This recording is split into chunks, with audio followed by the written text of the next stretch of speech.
2021 po ay na-diagnose ako na may diabetes. Dalawa ko bumalik sa ICU.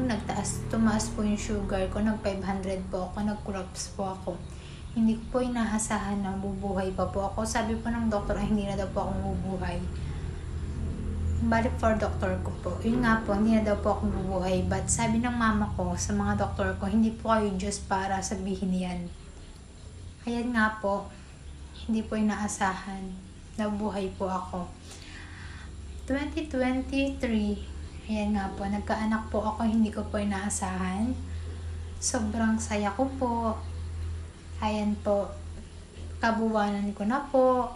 Kinaumagahan po ay pinagsaktan na po ako nandyan. Kaya nagpadala na po ako sa ospital.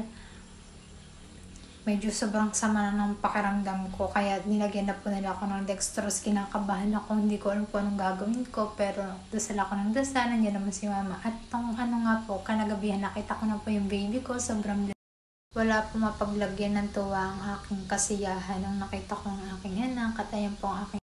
At ayan nga po, malaki na po ang aking anak. Paglaki po niyan, mga ilang taon pa po may dalaga na po ako. Para ko pong kapatid lang yung batang yan. Lord, thank you. Thank you for watching. Sa mga nakakapanood, more blessing to come. Ingat po kayo lagi. Thank you for watching. Bye-bye. Please subscribe to my channel. At Mikey's Vlog.